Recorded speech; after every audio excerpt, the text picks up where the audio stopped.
Hello guys, আমি চলে এসেছি আমার থার্ড ভিডিও নিয়ে ঘাটশিলার সেকেন্ড ডেরই আর একটা পার্ট। মানে সিদ্ধেশ্বর পাহাড় ঘোরার ভিডিও তো তোমরা আগের ভিডিওটাতে দেখেইছো। তো আমাদের দ্বিতীয় গন্তব্য ছিল রুমকিনী দেবীর মন্দির। হ্যাঁ, রুমকিনী দেবীর এই প্রাচীন মন্দির ভীষণই সুন্দর জায়গাটা, চারিদিকে পাহাড় আর জঙ্গলে ঘেরা মাঝে এই যে মন্দিরটা, এখানে নাকি আগে নরবলির প্রথাও ছিল, যেটা এখন বন্ধ হয়ে গেলেও মন্দিরটা ভীষণ সুন্দর।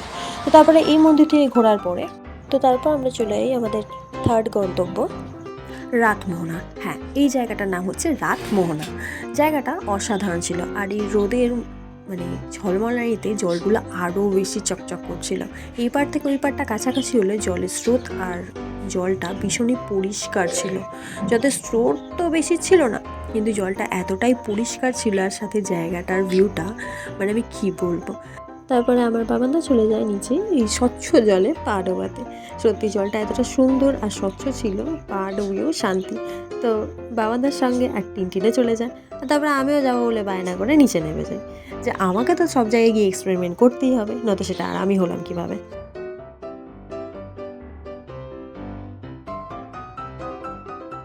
তোমরা শুধু জলের স্রোত আর জলের স্বচ্ছতাটা দেখো, এতটাই সুন্দর ছিল। তারপর আমার দিদিও জুতো খুলে নিচে আসছে একটু জলে পা ডোবাবে বলে, আর ও তো জলে পা দিতে ভয়ই পাচ্ছে, যে ছোটো ছোটো পাগুলো কী করে ও দেবে।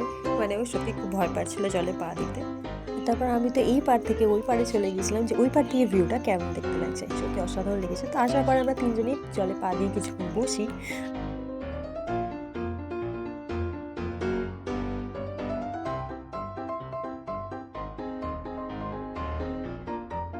যত বলবো তত কম পড়ে যাবে, জায়গাটা অসাধারণ ছিল।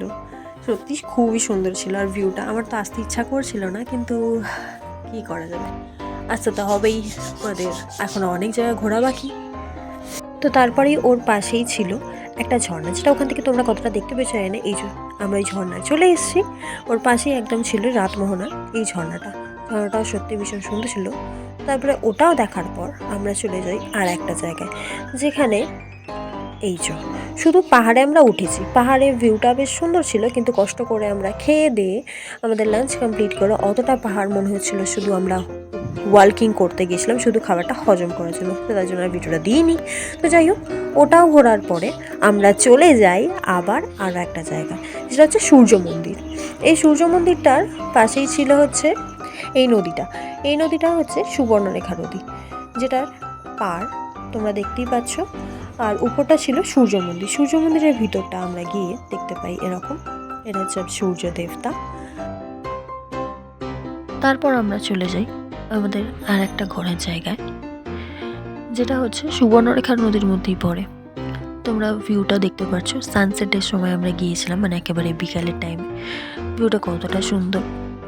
আর তারপরে আমি নেমে গিয়ে বসে পড়ি জলে পা দিয়ে, কারণ এখানে জলটাও ভীষণ সুন্দর ছিল, আর ভিউটাও একটু বসে জলে পা না ডুবিয়ে দেখলে ঠিক ভালো লাগছিল না। তারপর জলটাও ভীষণ পরিষ্কার ছিল আর স্বচ্ছ ছিল, তো পা ডুবিয়ে বেশ মজা আসছিল। আর আমার সাথে সাথে চলে এসেছিল আমার দিদিও। আর বল, আমি তো ভালো আছি। তো ওখানে ঘোরার পরে আমরা চলে আসি আমাদের আবার হোমস্টের দিকে। কিন্তু যাওয়ার পথে আমার আর একটা মন্দির পড়বে। এই মন্দিরটার নাম হচ্ছে রুমকিনী দেবীর মন্দির। হ্যাঁ, এটা দ্বিতীয় ছোট রুমকিনী দেবীর মন্দির নামে পরিচিত এখানে। এই মন্দিরটা ভীষণ সুন্দর ছিল, আর এখানে দেবী মূর্তিটাও সুন্দর ছিল।